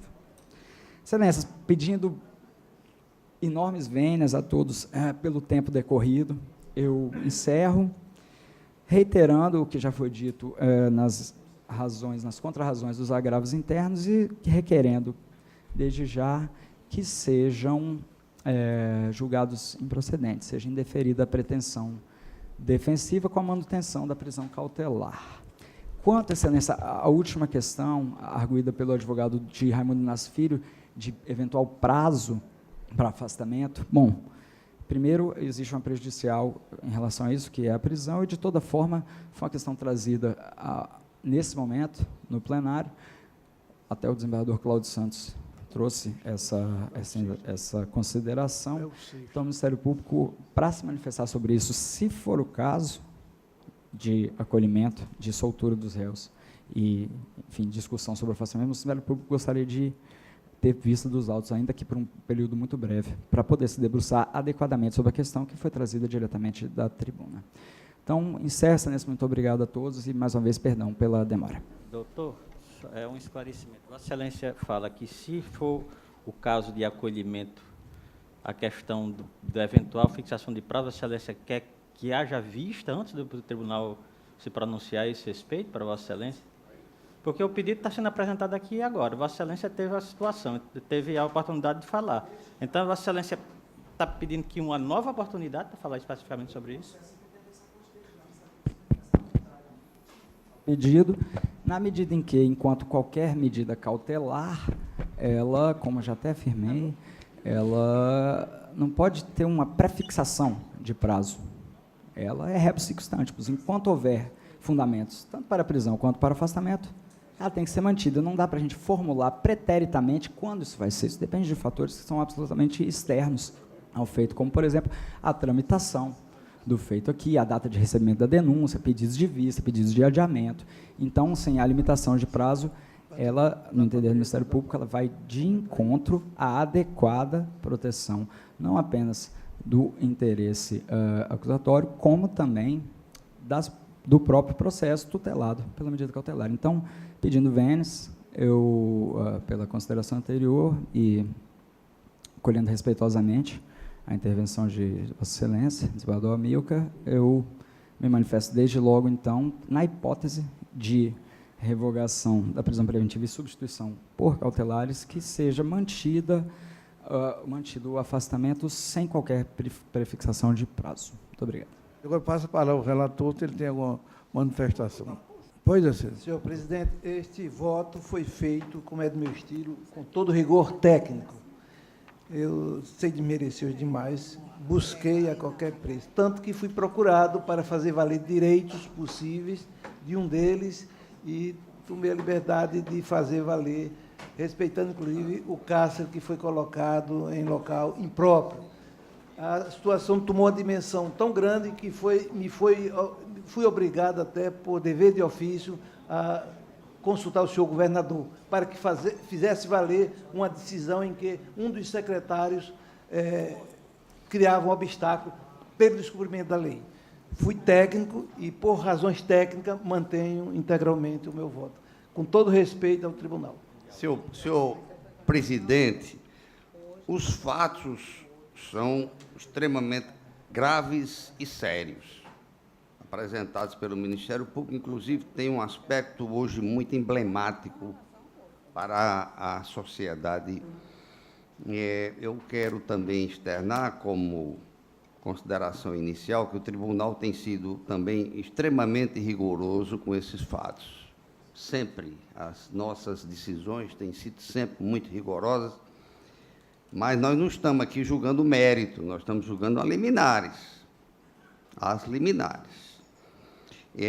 Eu estou aqui, conforme todos já externaram seus votos, eu estou determinando aqui a assessoria para modificar o meu voto, que realmente dá provimento, como outros votos já expostos, aqui pedindo vênia ao relator, considerando as medidas restritivas de direito, como o comparecimento a juízo bimestralmente, a proibição de acesso e frequência dos requerentes à Prefeitura e à Câmara de Vereadores e outros prédios públicos, também manter contato com pessoas envolvidas, direta ou indiretamente, e determine, conforme o precedente deste tribunal, o afastamento por 180 dias, inclusive aproveitando aí a palavra do Ministério Público, que tem sido extremamente diligente no sentido de, em 4 dias, oferecer a denúncia deve ser apreciado o seu recebimento, e se, eventualmente, a perda do cargo como consequência de eventual condenação nesse período, melhor ainda, mais o precedente citado aqui nesta sessão, desembargador Glauber, relativamente a um deputado. Eu uso como paradigmático para essa decisão de que o afastamento se dê por 180 dias de ambos os requerentes. E é apenas a emenda do meu voto para que seja retificado. Embargadora também, Vossa Excelência, o senhor... Eu trouxe Berenice também... Eu trouxe o voto divergente, mas eu também acho justo ter esse tempo pré-determinado. Eu concordo com a sugestão e o voto do desembargador Cláudio e acho que deve ser mantido os 180 dias de afastamento de ambos. Pois, Excelência. Já tem quanto? O processo do PJE, às vezes a gente não sabe o que é que vai ser discutido, o que vai ser levantado. Exatamente. Então, a discussão, o voto já é posto, o voto do relator, com antecedência, na maioria dos casos, mas nós concordamos ou divergimos, mas não se sabe ainda o limite do debate. Há apenas uma protocolação de intenção de voto. Então, de início, eu gostaria de ressalvar aqui para os senhores que talvez muito me considere muito rígido com relação às questões criminais. Eu tenho uma posição bastante tradicional com relação à interpretação da nossa lei processual penal, a respeito de várias situações, inclusive de revisão criminal, tenho uma visão bastante restritiva a respeito disso. E posso dizer que ao desembargador Gilson que tento dar também meus votos, proclamo meus votos da forma mais técnica possível, de acordo com o meu convencimento. E, na presente situação, eu não vejo mais como justificável a manutenção da prisão, tendo em vista que a denúncia já foi oferecida, as provas iniciais já foram completamente produzidas, as próprias medidas restritivas sugeridas no próprio agravo me parecem competentes para serem admitidas como substitutivo da restrição de liberdade. Há, inclusive, se não me falha a memória, o advogado fez no seu requerimento, no momento eu não tenho aqui, inclusive, um comprometimento, aceitando a proibição de não frequentar a cidade de Currais Novos durante o período de Caicó, durante o período determinado, o que me parece, inclusive, uma medida bastante rigorosa dentre essas cautelares, razão pela qual, também de forma técnica, eu discordo do relator, tendo em vista, inclusive, que a denúncia ofertada, ainda não recebida, o fato dos crimes tratados em respeito não terem sido revestidos de violência grave, e também as ameaças que até o momento não foram tratadas já da forma ou individualizadas com ameaças potentes às testemunhas e aos colaboradores, eu não vejo razão para a segregação da liberdade dos agravantes. E concordo com o que disse o desembargador Cláudio, com relação à limitação de tempo, porque uma dessas medidas, que é a suspensão dos mandatos conquistados de forma legítima nas urnas, a princípio, ela é uma punição extremamente rigorosa para aqueles detentores desses cargos públicos e tão pesada quanto uma restrição de liberdade. Nessa situação, ficar essa determinação ad perpétua, sem que haja uma justificação em concreta para o caso, deve sim ser especificado um prazo. E, como bem lembrou, há um precedente do tribunal, da relatoria do desembargador Glauber, que fixou num prazo de 180 dias. E acho justo o aproveitamento do período que já está afastado, determinado pelo relator, para a fixação do prazo, o que daria um prazo extra a mais de 120 dias. Não seria isso, mais ou menos, desembargador Cláudio? Razão pela qual eu faço essas considerações e, face ao meu convencimento de forma técnica, eu já tinha proclamado a minha intenção de voto, mas faço esses adendos para, com a devida vênia, discordar do relator e julgar procedente os embargos. Pois não, Os agravos. Excelência. Todos os votos foram discordando do relator, certo?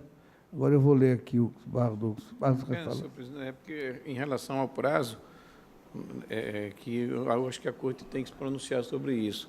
Eu acabei de votar, inclusive eu devo apenas esclarecer, a Corte já sabe, esse julgamento iniciou-se e eu estava na presidência quando o julgamento iniciou-se. Como o relator, o vice-presidente, Vossa Excelência, autorizado pelo tribunal, estava afastado e ali o julgamento foi suspenso exatamente porque houve uma discussão inicial sobre a possibilidade regimental da sustentação oral ou não. E como só estava presente um advogado, em nome, inclusive, da amplitude da defesa, que tem base constitucional, a Corte resolveu adiar o julgamento para que o outro advogado também se fizesse presente.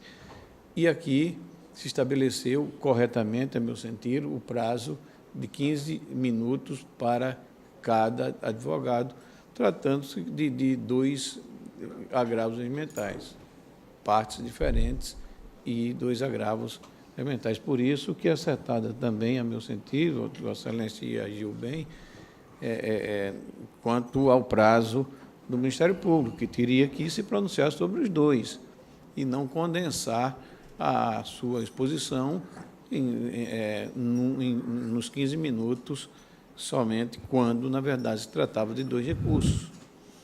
Então, com esse adendo, eu penso que o tribunal tem que se manifestar pelo prazo, em relação ao prazo. Eu votei, e como no PJE não permite a inserção de imediato, mas vou me acostar à proposição feita pelo desembargador Cláudio Santos, pedindo todas as vênias ao relator, que, embora até reconheça que no momento da decretação havia, sim, eventualmente algum motivo para isso, para a prisão, mas penso que agora, já inclusive com a denúncia formalizada, com base, inclusive, em toda a documentação apreendida e que se vislumbra aí somente uma instrução quanto à questão testemunhal, eu penso que a medida do afastamento já se revela o bastante para a garantia da instrução. A medida da prisão é medida extrema que só em casos excepcionais deverá ser decretada.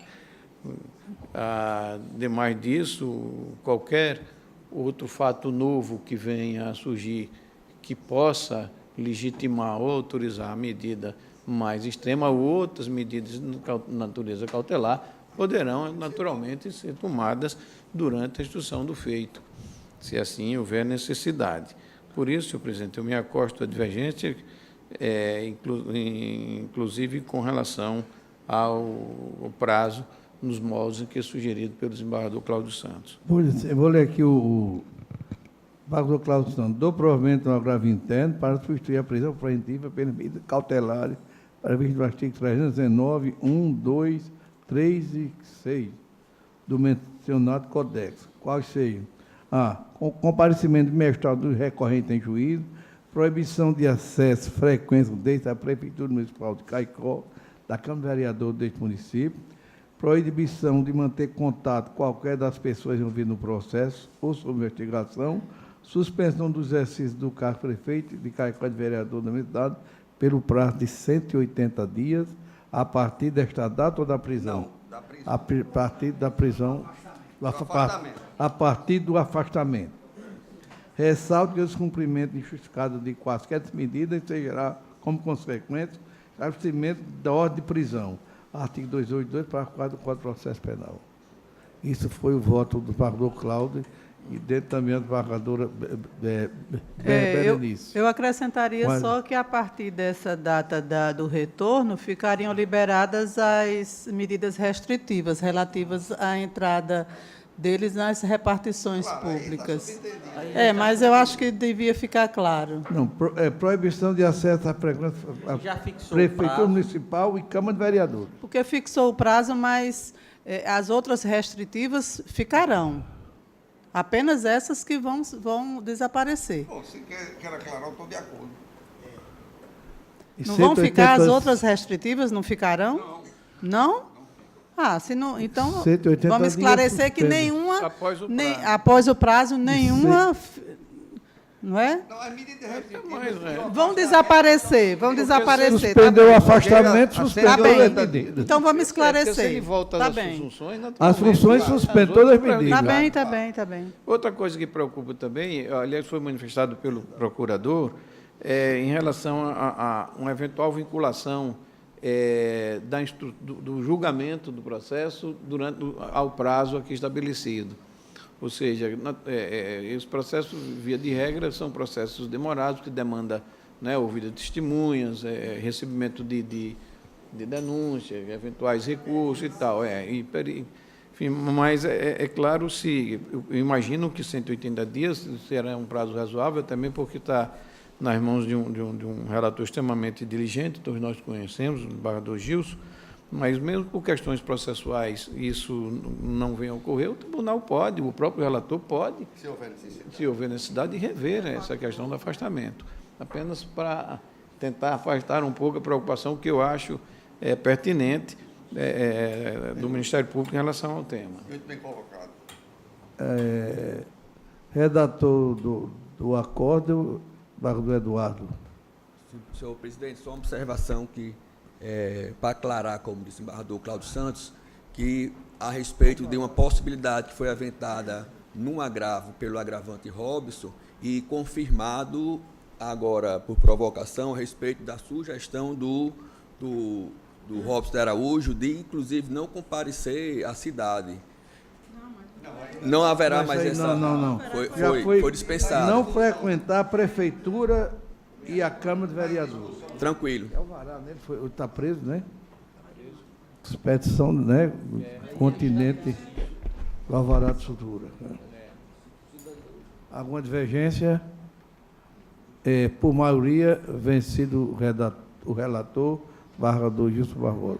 Pelo provimento dos agravos e com imediata expedição de Alvará de Sutura. Mandato de segurança civil número 080 3637 64 2018, Petrano Rafael Bender Chaga Leite, advogado Miguel dos Santos Bezerra. Estado do Rio Grande do Norte, secretário de Estado de Educação e Cultura. O 26, Bardô Ibanez é o relator. Eu dispenso a leitura do relatório, excelência. Olha, desembargador relator, pela concessão da ordem, né, excelência? A unanimidade já. Eu estou votando pela concessão. A concessão da ordem da unanimidade, excelência. Então, ótimo, excelência. Então, satisfeitos. Tá. Muito obrigado. Direta de inconstitucionalidade, número 0805, 062, 20 de 2018. Prefeito Municipal de Macau, advogado Tiago Manel Melo, réu Câmara Municipal de Macau. Relator, juiz convocado Luiz Alberto. Advogado do réu para ver a sustentação oral. Excelência, dispensa a leitura do acordo, ou do relatório. 15 minutos. Da Câmara Municipal de Macau.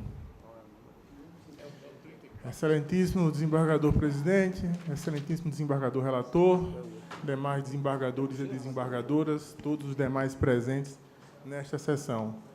Bem sucintamente, excelências, o presente processo diz respeito a uma ação direta de inconstitucionalidade contra a lei número 1225/2018, que trata da inclusão das disciplinas de História e Cultura locais no ensino fundamental, no plano curricular pedagógico do ensino fundamental. Primeiro plano, excelências, eu começaria ressaltando que a ação direta de inconstitucionalidade ela se fundamenta basicamente na premissa de que não haveria, aliás, o vício de iniciativa na propositura da lei atacada. No entanto, excelências, conforme colocado, inclusive, por ocasião da peça contestatória, não há definitivamente vício de iniciativa na matéria. Primeiro, em razão do fato do locus originário, do local por excelência de deflagração do processo legislativo ser, naturalmente, o poder legislativo. Então, considerando que, sendo o poder legislativo o local, o foro, o espaço institucional por excelência de deflagração do processo legislativo de criação de leis, e, sendo esta a regra, não a exceção, eu colocaria essa questão preliminarmente, no sentido de colocar que somente em situações excepcionais a proposição de leis, obviamente, dentro dos limites constitucionais previstos tanto pela Constituição do Estado, quanto pela Constituição Federal e pela lei orgânica, mas, ainda assim, nesse sentido, o poder legislativo local, o espaço institucional originário para a proposição e deflagração do processo legislativo. E, mais uma vez, não há vício de iniciativa. Se nós colocarmos, se nós dermos uma lida, mesmo que superficial, nas fundamentações técnicas da ação direta de inconstitucionalidade proposta pelo município de Macau, nós veremos que um dos artigos que postula estar violando é o artigo 22, inciso 24, da Constituição Federal, segundo o qual traz que é competência privativa da União legislar sobre diretrizes e bases da educação nacional. Percebamos que a presente ação diz respeito ao questionamento da constitucionalidade dessa lei por vício de iniciativa, e é uma lei que inclui no ensino municipal as disciplinas de História e Cultura Local. Então, não há, neste caso, à disposição acerca de diretrizes e bases da educação nacional, conforme coloca a Lei de Diretrizes e Bases da Educação Nacional, elaborada pelo nosso saudoso professor Darcy Ribeiro. Veja que, segundo a legislação, nos termos da Constituição, a União compete dispor sobre as diretrizes da educação, enquanto os estados e municípios implementam de acordo com suas realidades socioeconômicas, culturais locais. No presente caso, o município não está, até porque não pode, não é possível ser feito isso, não está legislando sobre diretrizes e bases. Está levando em consideração os aspectos socioeconômicos culturais locais e levando à rede de ensino municipal a disciplina de História e Cultura Local. Logo, não há violação do artigo 22, inciso 24 da Constituição Federal, em razão do município, ao inserir tal disciplina na rede de ensino, não estar tratando, não estar dispondo sobre as diretrizes da educação. Outra questão pertinente diz respeito ao artigo 24 da nossa lei maior, segundo o qual a competência concorrente para legislar sobre educação. E, naturalmente, é mais do que pertinente observar que, sobre o ensino municipal, e isso nós vamos abordar mais à frente, por ocasião dos momentos mais derradeiros da presente sustentação, é pertinente nós observarmos que, em se tratando de ensino municipal, é óbvio, natural, que é o município o competente, a esfera competente para legislar sobre matéria dessa natureza.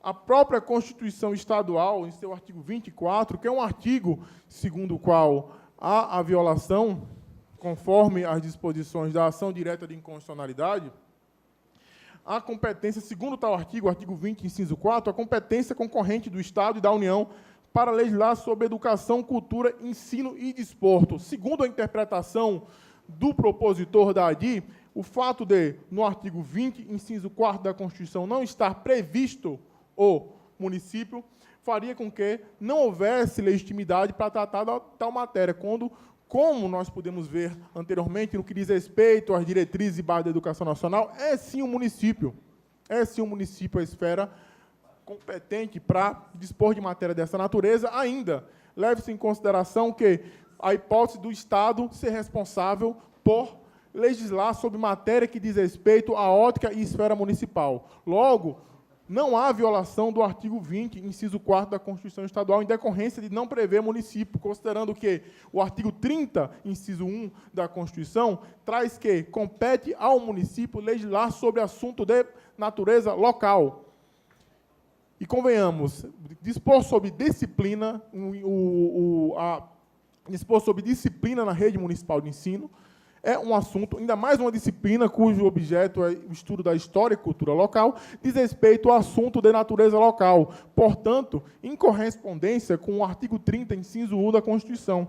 O mesmo artigo 30, inciso 4º, inciso 6, aliás, traz que compete ao município manter programas de educação infantil e ensino fundamental. Então, veja que não há óbices, não há obstáculos ao município dispor dessa matéria, de modo que o artigo 20, inciso 4 da Constituição Estadual, não se encontra violado. E nós sabemos que a ação direta de inconstitucionalidade dessa natureza deve apontar o dispositivo da Constituição Estadual. Inexistindo violação à Constituição Estadual, há, por via de consequência, ausência de violação, ausência de interesse de agir, o que compromete o regular prosseguimento no feito do que diz respeito à sua análise de mérito.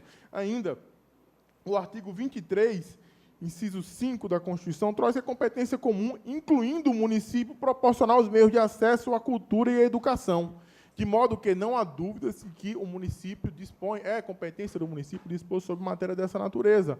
Ainda o artigo 20, inciso 9 da Constituição Estadual, traz que a competência comum do Estado e da União legislar sobre educação, cultura, ensino e desporto, não havendo a previsão de que há competência privativa do Poder Executivo em dispor sobre matéria dessa natureza. Não havendo previsão de que competência do Poder Executivo dispor sobre matéria dessa natureza, inexiste, novamente, realce-se, violação a dispositivo da Constituição Estadual. Peço, inclusive, que leve em consideração esse fato, porque este é o fundamento da ação direta de inconstitucionalidade. O fundamento de que haveria a violação à iniciativa, que deveria vir, no caso deveria se originar do Poder Executivo e não do Poder Legislativo, quando inexiste vedação dessa natureza na nossa Constituição Estadual. Uma vez inexistindo vedação dessa natureza, não cabe alegar a inconstitucionalidade da lei nesta jurisdição, neste tribunal, em decorrência, em função desses aspectos técnicos e constitucionais. Então, com estas considerações, excelências, agradeço a atenção de vossas excelências e requeiro a improcedência da ação. Muito obrigado. O voto está disponibilizado, inclusive a grande maioria já votou. Não. E eu vou apenas resumir. Todos já votaram.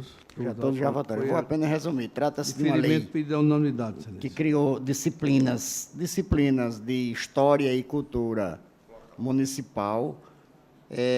Nós estamos examinando apenas a medida cautelar, que eu entendo cabível, porque gera despesas, como argumentou o prefeito ao ajuizar a ação, para implantação imediata, tem que haver uma previsão orçamentária, realização de concurso para ministrar essas disciplinas, e eu proferi meu voto nesse sentido apenas para preservar o status quo, manter essa situação até o julgamento do mérito da ação de inconstitucionalidade. Então, eu estou concedendo a medida cautelar no sentido de manter o status quo, até que o município se organize. Nós todos sabemos das dificuldades financeiras que os municípios e o Estado e o país todo atravessam, então tem que haver uma organização orçamentária e financeira do município para implantar essa nova realidade de criação de cargos para essas disciplinas, e meu voto é no sentido de conceder a medida cautelar, conforme requerida pelo prefeito autor da ação. Por unanimidade. O 50, ação rescisória 0800-2003, 48-2017, autor Estado do Rio Grande do Norte, réu município Serra do Mel, advogado Bruno Macedo Dantas, advogado Maria Zeneide, a relatora. Relatora, por maioria, não conhecimento da rescisória. Viu?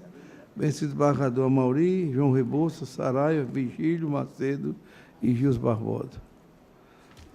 Não mais dispensa sustentação oral. 19. Mandato de segurança civil 0800 8776, Petranto Marco, Antônio Marcos dos Santos, advogado Fernando Luciano Pereira dos Santos Júnior, Petranto governador do Estado do Rio Grande do Norte, relator Maria Zeneide. Zedolfo, concessão da ordem parte, eu não sei se... Eu queria só ouvir o dispositivo. para checar essa concessão em parte, para ver qual foi a parte que foi denegada.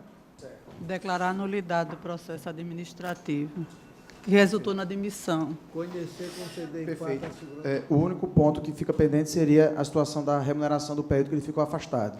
Nós pedimos a nulidade. Retroagindo os efeitos após o Retroagindo os trânsito efeitos? julgado, a data da impetração, devendo, contudo, serem cobrados os valores anteriores à impetração. Ok. Então, perfeito. Em ação específica. Concedido a unanimidade em parte. Perfeito. Em relação a liminar, porque como vai haver uma remessa necessária, existe o risco de, na ocasião da remessa, ficar suspenso toda a situação fática, ou então eu defiro a liminar para manter a segurança com o efeito da liminar ativo. Porque se o efeito da liminar cai, na remessa necessária, o assunto fica sem efeitos. Era só checar se houve também alguma participação no julgamento a respeito da situação da liminar. Tá ruim?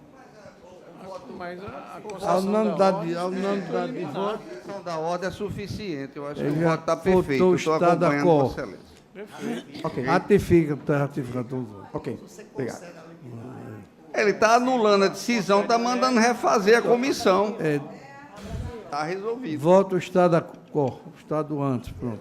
É porque ele está demitido atualmente. Aí, para ele ser readmitido, haveria necessidade de readmiti-lo, entende? Porque se fica demitido, até o julgamento da remessa necessária, ele permanece demitido. Anulou o processo administrativo, anulou tudo, Excelência. Presidente, eu acho que o assunto está julgado e resolvido. Está resolvido, está homologado. Mas ela determina a reintegração no Governador... Determina no final. Olha, eu queria que todos os processos PJE, todos já foram votados, só os 74, né? Faltou só o pastor Cláudio Santos. Conflito de competência. Está juiz de direito da 9ª Vara Criminal da Comarca do Natal, suscitar juiz de direito da 6ª Vara Criminal da Comarca do Natal. A unanimidade. Já tem precedentes vários. Presidente, Eu já até julgado todos. Já estão julgados. Os que eu tenho aqui são simples e como... Pois não, Excelência. Eu posso fazer um breve resumo.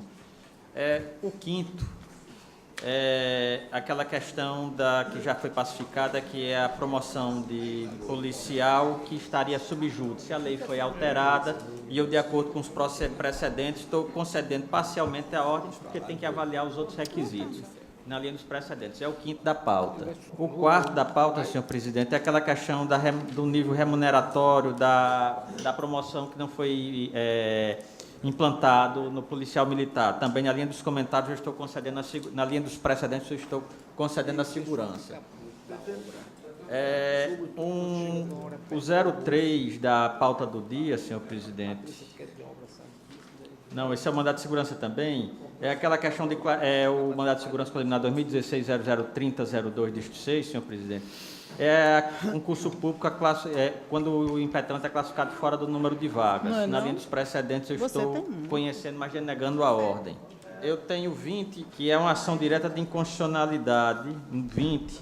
Vossas Excelências devem se lembrar da matéria que a liminar foi deferida pela Corte, que era a obrigatoriedade de uma lei que foi aprovada para o enterramento de cabos nas principais avenidas. Sei. O custo seria astronômico para fazer isso, com Eu toda a vi. questão técnica também envolvida, e eu estou apenas Tá confirmando a suspendendo. liminar, julgando procedente confirmando. Pois não, Excelência. Essa questão é uma ação civil originária do município de Paraú. A matéria que trata aqui tem precedentes da Corte e está com a questão ainda a análise de uma possível ação rescisória, acho que é da desembargadora Zenê, que é a repartição tributária daqueles ICMS, aqueles incentivos dados pelo governo.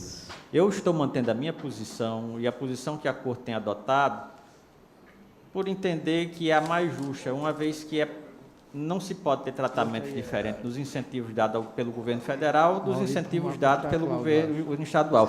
E o desembargador Ibanez, ele toca num ponto bem interessante, E a avaliação dos benefícios que, por acaso, foram incorporados nos municípios, receberam em força do incremento da arrecadação em face Não há desses devolução, incentivos. né? Então, eu tenho mantido os precedentes, senhor presidente, Todos e estou caminhando pela... Deu divergência, todos à unanimidade. Essa matéria tem voto divergente aqui. Votamos hoje isso aqui. Então, eu acho que é melhor a gente ir com mais calma nesse assunto, porque eu acompanho o relator, mas tem divergências aqui no plenário, essa matéria. Divergência, É bom a gente ficar para não haver dois julgamentos diferentes da mesma matéria. Vossa Excelência quer pedir... Eu acompanho Vossa Excelência, mas não sou eu que divido, a outra voto divergente. Excelência, eu tenho só o seguinte, o conflito negativo na área criminal, só para decidir quem é o juiz, porque está parado. Senhor presidente, eu preciso deixar registrado, em face das minhas férias, muitos processos, acho que são os 40 estão em mesa. Estão em mesa e vamos julgar na próxima, se Deus quiser. E esse conflito negativo aqui, dá para o julgado? Dá para o julgado o conflito? Eu estou aqui, de acordo, inclusive, com o parecer do Ministério Público, julgando o juiz suscitado, com inúmeros precedentes. Tá Pronto, bom? a unanimidade, a sessão está encerrada.